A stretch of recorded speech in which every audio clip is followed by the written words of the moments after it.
So today's breakfast is we brought together a number of small businesses which are in the scale-up phase, as well as KPMG, who provide a massive amount of support for their clients and small businesses in general, to talk about the issues that they face, talk about the challenges they face, and what can be done to try and answer those issues and create the solutions we need to help take those small businesses to the job, wealth and skill creators we need for our economy. Obviously, in the last few years, there's been a massive attitudinal shift in the UK.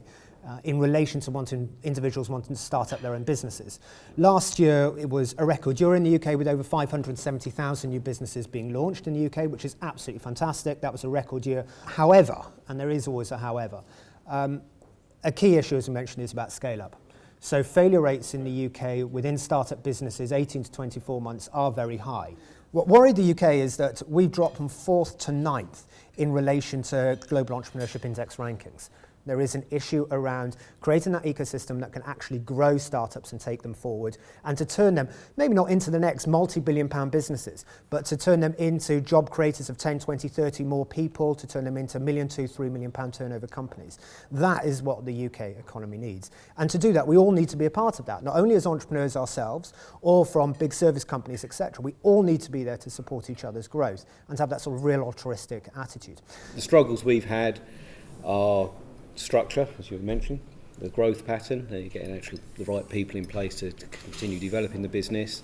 And the frustration for me has been with successive governments disjointing the support networks. So it's very decentralised and just very confusing. For me as a business, it's knowing who to take on and when to take them on. You know, as a small business, everyone says try and do it on the cheap. But you can't. You actually need nurturing, and you need the big dogs to and the people who've got experience to help you grow, but you don't have the funding. We take a lot of advice from people who we think are experts, like KPMG, which is why I'm sat here. They've been amazing, and they've provided us a level of access to expertise which I never realised we would get. We spoke to 7 of the high street banks before one of them would give us a bank account because we were in crowdfunding. And actually, if it wasn't for KPMG, we would have struggled even further on things like tax advice and getting access to people that we can afford to pay. And so I do believe that one of the big challenges facing us all is knowing who to go to and then being accessible and open-minded for new businesses. I brought someone in early this year to say, should we grow, should we do, what should we look at? And I decided to make a strategic decision to stay small, privately owned. It makes us much more dexterous in the market. I think the only concern is a gently growing business, an organically growing business. I want to be in the situation where an opportunity presents itself. You know, we can actually move for it. You know, getting to the first million was sort of quite easy in terms of turnover. Didn't really notice, hadn't got a clue what we were doing really. You know, you sort of get to the million and then it's like going from primary school to secondary school, and suddenly there's a load of big boys out there and some of them are bullies. And and it's how to negotiate that. And so you're pretending to be a big person, but you're not at all. I think the biggest challenge of growing a business is to go from that organic growth into something that's planned, to actually get a proper growth plan together, to look at structure. And I think it is having that mindset of working not in the business, but on the business. That's the biggest change you need to make if you want to grow. The biggest challenge for us growing the business was making sure that we are consistently employing wonderful creative people that share our culture and share the OWB standards. And I have to say I'm very glad that the people that we do employ are wonderful, but it is a consistent challenge.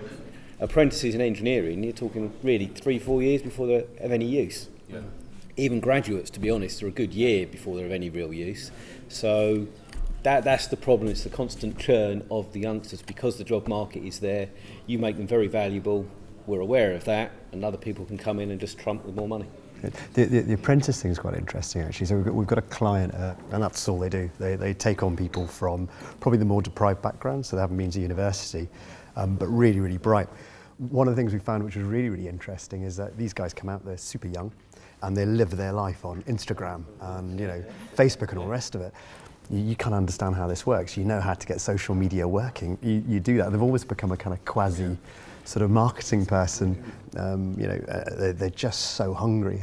You know, there was a bit of a knee-jerk reaction at the end of the last coalition where they suddenly announced we're going to launch X tens of thousand new apprentices. Well, it doesn't quite work like that. It's got to be embedded within the education process. It's got to be embedded with business. It's just, I go back to this government investment. If they had a longer term plan to keep the skill level of the country up, they would have kept on investing in training and further education and everything else, and they're just cutting things like that left, right and centre.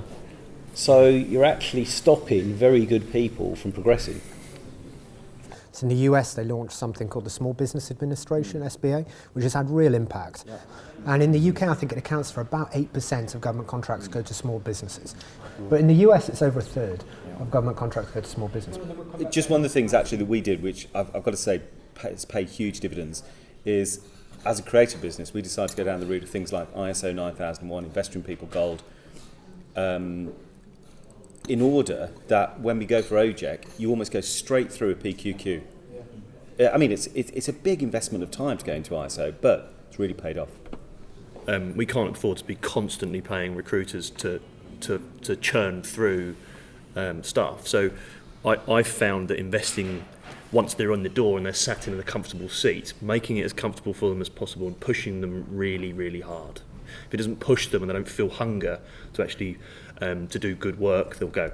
The best piece of business advice I could give is make sure you get a very good team around you.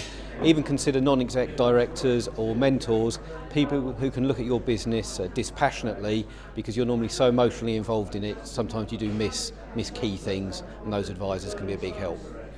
What would be better for us would be as if we were able to tap into individuals to support us almost on a sort of portfolio working basis. So we could have someone who spent one day a week with us doing as our CFO, and somebody else spending a day a week with us doing our legal, and somebody else spending a day. So that kind of portfolio network, I think, would help a lot of the people around the table, because we can't afford to employ a full-time finance director or a full-time legal advisor.